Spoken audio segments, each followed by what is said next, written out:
Hello hello, j'espère que vous allez bien, je suis heureuse de vous retrouver pour vous faire un bilan lecture de ce mois de mars 2024 qui a été assez chargé. J'ai eu un petit glissement de mon 7 jours 7 livres au début du mois, donc forcément j'ai pu lire quelques petites lectures qui ont permis d'atteindre le chiffre record de 11 livres lus ce mois-ci, qui est donc incroyable. Franchement je m'attends pas à lire autant de livres, mais il y a vraiment de tout genre, donc encore une fois on va retrouver des romans, des mangas et des graphiques. Et la petite particularité, c'est que je les ai classés du moins bien au meilleur. Vous allez voir, il y a quand même pas mal de sorties aussi du mois dernier que j'ai donc eu l'occasion de lire, même de ce mois-ci j'avoue. Donc ça me fait vraiment plaisir et j'avance tout de même quand même dans ma pile à lire et ça me fait du bien au moral. Bref, on va commencer tout de suite par le premier livre que je vous présente et il s'agit d'un manga. Il s'agit de l'Imprimerie des Sorciers que j'ai donc lu au tout début du mois de mars et qui est le dernier car je ne l'ai vraiment pas du tout aimé et je suis trop triste parce que je m'attendais à avoir vraiment une très belle découverte. Alors c'est l'Imprimerie des Sorcières, excusez-moi à chaque fois je dis des sorciers mais non c'est des sorcières. Donc je l'ai découvert dans un stand de Montreuil, la couverture m'a donné envie et ensuite j'ai lu donc la quatrième et le résumé qui disait: après avoir atterri dans un univers de fantasy, Mika, jeune otaku humaine, obtient comme tout le monde un pouvoir, celui de reproduire des ouvrages magiques. Elle devient alors imprimeuse de grimoires. En plus de faire fructifier son business d'une poignée de fer, elle espère secrètement trouver parmi tous ses sorts celui qui le ramènera dans notre monde. Et heureusement que ce résumé était présent parce que le début a été trop confus. Dans l'ensemble vraiment ça a été... au début je comprenais pas. On passe d'une scène où on est avec donc Mika dans un bar, puis ensuite le village se fait attaquer par un golem, puis ensuite on a la découverte de plein de sorciers. On passe sur une convention de sorcellerie dans laquelle elle va vouloir trouver un sort justement pour la ramener dans son monde. Donc là on a un mini flashback où on comprend qu'en fait elle n'est pas dans son monde mais on ne sait pas vraiment de quel monde elle est originaire. Puis ensuite elle décide d'ouvrir sa librairie et de reproduire parce qu'elle a un don pour pouvoir reproduire et elle fait une deuxième convention. Bref, c'est fouillis, c'est confus, ça va trop vite, vraiment je ne comprenais pas le sens et ce qui me rassure c'est que je n'ai pas été la seule à avoir ce ressenti quand j'ai regardé les avis ensuite sur Goodreads. Donc c'est dommage parce que je pense que c'était prometteur mais vraiment les bases n'ont pas été fixées comme il se doit. Je pense qu'il y a eu beaucoup d'informations pas nécessaires pour un premier tome qui aurait pu être développé dans la suite, je pense de façon plus calme. On est un petit peu dans l'euphorie, peut-être que ça ressort un petit peu de ce qu'est le personnage, mais moi si j'avais pas été mini spoilée pendant le résumé je n'aurais pas compris qu'elle venait pas de ce monde là et tout ça quoi. Donc c'est pour ça que là j'ai vraiment eu une grosse déception et je ne vais pas poursuivre donc la lecture de cette série de mangas. Autre déception, et j'en ai eu quand même plusieurs ce mois-ci et celle-là elle est quand même assez importante, il s'agit d'une sortie du mois de mars. Donc il s'agit de Demigods Academy, sortie chez Hachette Roman, écrit par Elisa S. Amor et Kiera Legend. Et franchement on nous l'a tellement super bien vendu sur les réseaux sociaux, on nous a dit ça va être un crossover un petit peu entre Percy Jackson et Harry Potter. Moi vous savez que ce sont deux sagas qui me tentent de fou. On parle de mythologie, de réécriture, d'aventure et de roman jeunesse, forcément moi je suis à fond derrière cette lecture. Donc quand il a été annoncé je me suis empressée d'aller dans la librairie. En plus ma librairie l'avait pas reçu, enfin en tout cas ils étaient en train de l'installer au rayon, donc j'ai embêté le libraire qui a regardé toutes les caisses où il y avait des nouveaux livres. Bref on les a fouillés de fond en comble pour que je l'ai le jour de sa sortie. Tout ça pour avoir une telle déception franchement. Alors petit speech de base, nous allons suivre donc Mélanie Richemont qui en fait est dans une société dans laquelle aux 18 ans les jeunes reçoivent une boîte dans laquelle soit ils sont invités à aller dans la Demigods Academy, donc l'académie des demi-dieux, soit ils ne sont pas invités. Et son amie donc qui est persuadée de faire partie de cette académie et de recevoir la boîte et une invitation, et bien ce n'est pas le cas et intriguée Mélanie va regarder et en fait elle va trouver des indices et pouvoir donc rejoindre l'académie. Donc elle a un peu l'impression d'être pas à sa place et qu'elle usurpe l'identité d'une autre personne, mais finalement on va avoir un moment où elle va être rassurée par rapport à ça. D'ailleurs c'est tellement expédié. Ce qui me dérange c'est que la protagoniste elle est quand même assez c'est une adolescente, même une jeune, et j'ai l'impression que elle est agaçante en tout cas, elle est énervante même je dirais à certains moments, et les personnages secondaires ne servent à rien, donc vraiment ça c'est un gros point négatif parce que ça aurait pu être un point d'appui avec ses amis, et notamment aussi parce qu'il y a une petite romance qui se glisse. C'est inutile, ça ne fait pas avancer l'intrigue et même on ne connaît rien d'eux, donc c'est fort dommage. Et puis les cliffhangers et les retournements de situation sont trop simples, l'univers n'est pas assez détaillé, je trouve que c'est parfois même assez grotesque. Je suis désolée, je vous mini spoil, mais Déméter qui fume un joint, moi pour moi c'est no way, vraiment je ne peux pas. C'est vraiment une vision que je n'aime pas du tout dans cette mythologie, surtout que en gros ces jeunes là vont être entraînés par les dieux eux-mêmes, sauf que je pense qu'ils ont d'autres chats à fouetter et que ils vont du coup affronter des épreuves etc des plusieurs dieux au lieu d'avoir une affinité avec un dieu, puisque normalement s'ils sont des demi-dieux ils sont censés avoir un parent dieu, donc c'est pas très logique là-dedans. Et en plus de ça il se passe des événements, je trouve que c'est un peu ahurissant en mode non, je peux pas accepter ça, non.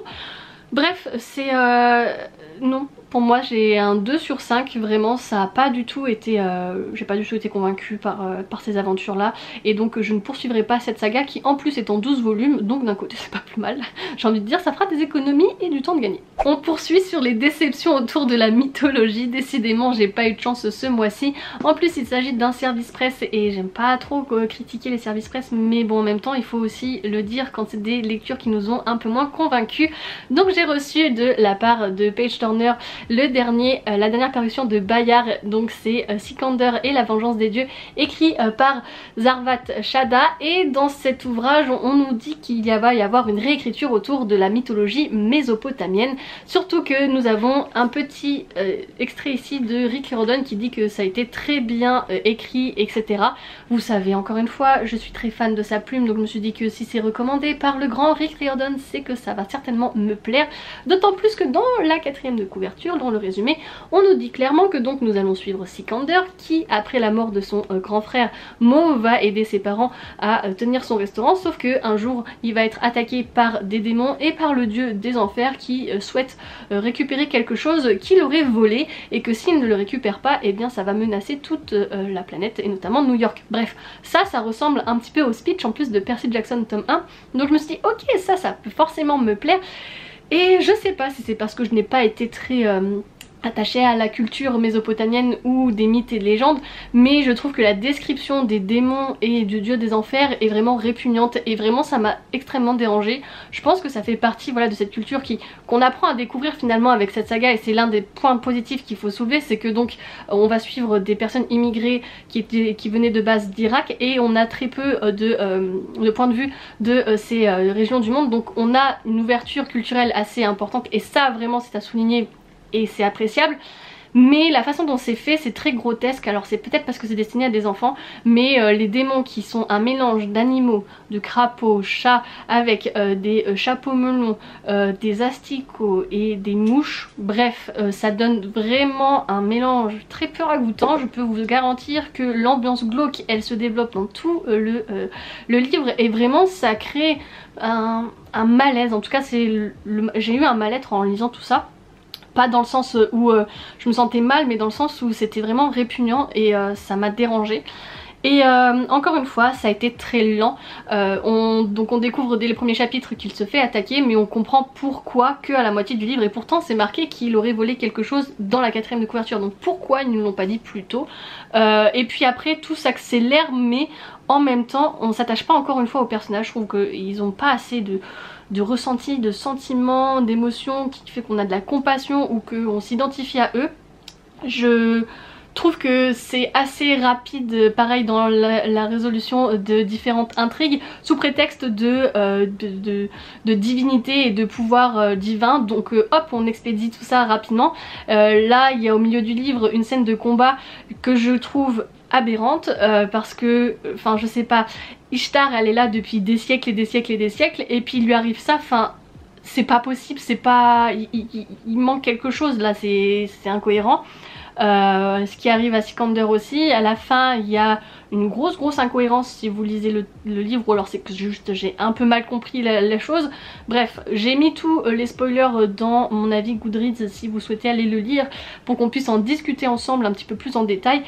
Mais du coup j'ai vraiment pas du tout été convaincue par cette réécriture et c'est dommage, vraiment j'en attendais beaucoup. Peut-être que c'est aussi pour ça que je suis pas... que j'ai pas un bon ressenti et pourtant il y avait tout pour me plaire, donc vraiment déçue. Mais c'est pas grave, il y en aura d'autres qui m'attendront et qui pourront certainement plus me plaire. Bon, on arrive aux lectures un peu plus mitigées, on commence un petit peu plus à augmenter.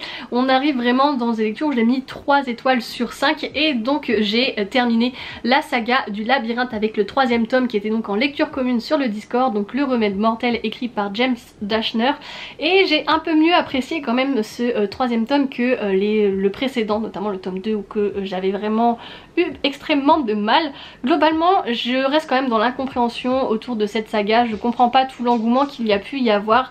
Là on est donc dans une côté un peu plus dystopique pour moi que science-fiction, car finalement, sans trop vous spoiler je pense, on va découvrir donc les protagonistes en dehors des épreuves du Wicked, et ça c'est plutôt appréciable. On va découvrir comment la société fonctionne, etc. Mais il y a encore trop de réponses qui sont attendues. Je trouve que vraiment il n'y a pas assez d'éléments qui permettent de construire un bon contexte. C'est encore une fois expéditif, il y a certains événements que pareil à la fin ils sont bâclés. La fin elle vient comme ça juste pour dire que c'était la fin, j'ai l'impression. Bref, ça me semble vraiment pas construit et pas cohérent et c'est dommage. Enfin je comprends pas du coup comment la saga a pu autant plaire avec une fin aussi étrange, dans le sens où elle vient comme un cheveu sur la soupe parmi tout ça. Enfin vraiment 10 pages avant on était encore dans l'action en train de se battre et là paf hop tranquille. Non, je suis pas, voilà, je suis vraiment mitigée et pas convaincue, mais au moins j'ai enfin terminé de lire cette saga et je pourrais dire que j'ai lu un de ces classiques de dystopie, même si pour moi ça reste pas de la dystopie comme je l'entends. J'ai aussi lu un livre qui était une bonne lecture, mais ça n'a pas été un réel coup de cœur, c'est Animal, que j'ai lu donc en lecture commune avec mon club de lecture au lycée. Et donc en fait j'ai fait un petit peu traîner cette histoire et c'est pour cette raison que j'ai eu un petit ressenti mitigé. Mais c'est très joli, c'est on va dire, c'est pas un témoignage, mais en tout cas on va suivre l'histoire d'une personne qui va fuir son pays qui est en guerre. Alors on ne sait pas qui est cette personne vraiment, on ne sait pas où est l'état en question, mais qui va donc vouloir traverser la Méditerranée et arriver en France pour pouvoir survivre. Et on va donc suivre tout ce périple et cette migration. Vraiment c'est l'histoire de migrants clandestins finalement qui arrivent en Europe et c'est vraiment beau, touchant, poignant, un très beau récit sur lequel on peut s'appuyer notamment avec des élèves, donc voilà. On arrive sur les lectures où j'ai mis 4 sur 5 étoiles, donc c'est que là on commence à être dans des bonnes lectures. Dans un premier temps j'ai lu De l'autre côté du mythe de Ariane, écrit par Flora Boukri, et j'ai plutôt apprécié. Alors c'est un livre qui se lit extrêmement rapidement, c'est une réécriture mythologique d'un point de vue plus féminin, donc on va suivre Ariane qui est en fait je sais pas si vous connaissez le fil d'Ariane avec le labyrinthe et etc. Où on va donc suivre l'histoire de Minos qui est un roi qui commence à devenir tyrannique, et Ariane et son frère commencent à s'en rendre compte, donc ils veulent agir parce que ça commence à les peser. Et puis chaque année des Athéniens doivent venir pour en fait en guise de vengeance pour ensuite être lâchés dans le labyrinthe et qu'ils puissent nourrir le Minotaure. Et nous allons suivre notamment la rencontre avec Thésée qui est donc le roi le prince pardon du roi de Athènes, et en fait Ariane va tomber amoureuse de lui, donc elle va essayer de le couvrir et de l'aider tant bien que mal dans ce labyrinthe, et il va y avoir une affirmation donc quand même assez féminin. Bref, c'est vraiment totalement une réécriture et on s'éloigne un petit peu du mythe original, mais j'ai quand même apprécié ma lecture. Bien sûr la principale critique que je peux faire c'est que ça n'a pas été très approfondi, et pareil on s'attache pas trop aux personnages, même si c'est quand même assez fort. On a différents points de vue qui sont alternés dedans, donc c'est plutôt sympa, mais c'est vrai que ça a besoin d'un peu plus d'approfondissement pour moi. J'ai poursuivi ma lecture de la saga Le Poids des secrets écrit par Aki Shimazaki, qui sont donc des romans de la culture japonaise que j'aime énormément. La plume est très légère, très poétique, ça se lit extrêmement vite. En une journée je termine un tome, je les dévore et j'aime énormément parce que beaucoup de thématiques sont abordées et sont importantes, mais toutefois le ton est très dans la contemplation tout en étant assez court, puisque ce sont des livres qui font 110-120 pages maximum, et c'est vraiment très joli et je suis vraiment très touchée par ces témoignages. Donc ce sont des livres qui peuvent se lire individuellement mais qui finissent par se regrouper. Donc dans cette saga il y a 5 tomes, donc là on a le tome 2 à 4, il faut que je termine donc avec le tome 5, et c'est très très beau parce que on retrouve finalement ces liens qu'il y a entre les différents personnages. On pense découvrir et avoir connu la vie finalement de ce personnage, mais il y a encore des révélations et des ressentis qui sont différents, et c'est vraiment très contemplatif, très joli. Je suis vraiment très touchée par ces écrits et que je vous recommande du coup de lire, parce qu'en plus ils se lisent très très vite. Donc si vous voulez découvrir une petite part de la culture japonaise de façon très légère et très rapide, et bien je vous invite à lire ces romans. On arrive sur des lectures qui ont failli être des coups de cœur, et on commence par La Princesse et le Croque-Monsieur, paru chez Hachette Romans, et qui est donc un roman graphique dans lequel nous allons suivre le comte de Brie, non, Lady Camembert, donc Camille Camembert, qui est donc une jeune femme qui va devoir se marier pour hériter du titre et de la fortune de son père, sauf que elle n'est pas amoureuse des garçons, elle est attirée par les filles, et donc son père comprend et lui dit qu'à sa mort elle va devoir se transformer et apprendre l'apparence d'un homme. C'est ce qu'elle va faire, donc nous pouvons voir Camille juste ici, et ensuite elle va rejoindre donc la capitale dans laquelle elle va rencontrer la princesse Brie, qui donc va vraiment la séduire. Finalement elle va tomber sous son charme, sauf qu'ils vont se rapprocher tous les deux, lier une amitié assez forte, mais il va y arriver un moment où la couverture de Camille va faillir et elle se pose énormément de questions aussi, puisque ce n'est pas sa réelle identité, et comment la princesse pourrait réagir, est-ce qu'elle pourrait passer au-dessus de cela pour pouvoir vivre une histoire d'amour. Bref, c'est des questions de société qui sont abordées et qui sont assez importants. Il y en a des plus petits aussi qui sont un petit peu glissés dans l'ensemble de ce roman graphique qui se lit très rapidement et qui est très feel good. Si vous aimez Heartstopper par exemple, je pense que là ça peut que vous convaincre, et voilà, j'adore la romance qui se développe entre les deux et les questions qui sont abordées autour de l'identité et de l'orientation sexuelle. Bref, un vrai petit moment de plaisir que vous pouvez dévorer sans mauvais jeu de mots. On termine par le livre qui a tant fait parler de lui sur la toile et qui n'est pas des moindres, puisque nous allons parler de Force Wing, écrit par Rebecca Yarros, qui a été publié donc en février et que j'ai décidé de dévorer quasiment immédiatement après sa sortie, parce que d'habitude je laisse passer un peu la hype, mais là je sais pas, ça m'a vraiment... j'ai été pris dans l'engouement de la sortie et j'avais hâte de découvrir donc cette histoire de fantasy autour de dragons qu'on n'arrêtait pas de parler sur les réseaux sociaux, et j'ai été totalement convaincue. Alors je suis presque passée au coup de cœur. Il y a quelques éléments qui m'ont un petit peu fait tiquer pardon, et qui m'ont fait passer à côté du coup de cœur, mais donc je sais pas si je vous fais un résumé parce que je pense qu'on en a entendu beaucoup parler. Rapidement on va suite Violette Sorrengail, qui est donc une jeune femme qui va s'engager dans le cadran des draconniers, puisqu'ils doivent s'engager dans un cadran arrivé à 16 ans je crois, je sais plus si là j'ai précisé. Bref, alors qu'elle voulait s'engager chez les scribes, mais sa mère, qui est donc une grande générale, lui oblige à passer dans le cadran des dragonnières parce que son frère et sa sœur l'ont été, et elle aussi. Donc elle va devoir affronter différentes épreuves pour pouvoir survivre, et en plus de cela elle va rentrer dans un cadran où il y a énormément d'ennemis, puisque sa mère a assassiné les rebelles, et les filles et fils de rebelles doivent obligatoirement devenir des dragonniers. Donc forcément ça attise un petit peu une tension entre tous ces jeunes personnes qui donc doivent se former à ce nouveau métier, et il va y avoir donc différentes épreuves, différentes comment dire, En fait j'ai vu beaucoup de parallèles avec Divergente et ça m'a fait un petit peu sourire parce que moi je vois vraiment le prisme de Divergente où finalement il y a des épreuves assez similaires dans le fait qu'il y a des amis qui vont se retourner contre elles, le fait qu'elles doivent passer le parapet dès le début, c'est un petit peu comme si on sautait du train quand c'est une première épreuve d'initiation pour rentrer finalement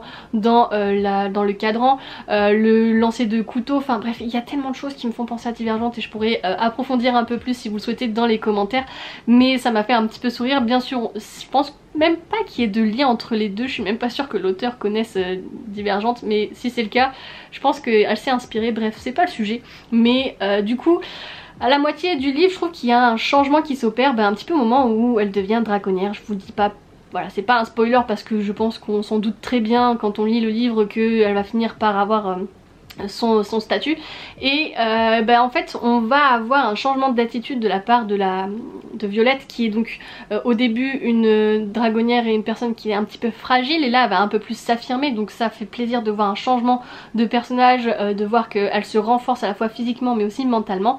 Mais à partir de la deuxième partie du livre on a un Enemy to Lovers beaucoup trop présent pour moi. C'est pas ma trope préférée donc ça a peut-être une influence, mais en tout cas je trouvais que c'était un peu lourd, un peu trop répétitif. Vraiment tous les 2-3 pages on avait des paragraphes entiers pour nous dire oh là là mais je l'aime, mais c'est pas bien, mais non il faut pas, mais si en fait je l'aime, mais si je suis trop attirée, enfin bref on a compris, c'est bon, pas besoin d'en faire des caisses.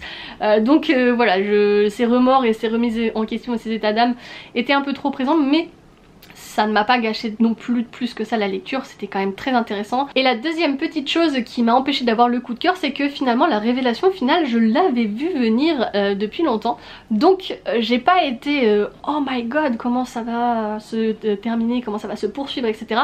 Donc je suis un peu déçue d'ailleurs de ne pas avoir eu ce ressenti là comme tout le monde et de partager cette excitation, cette joie et ce cliffhanger de fou.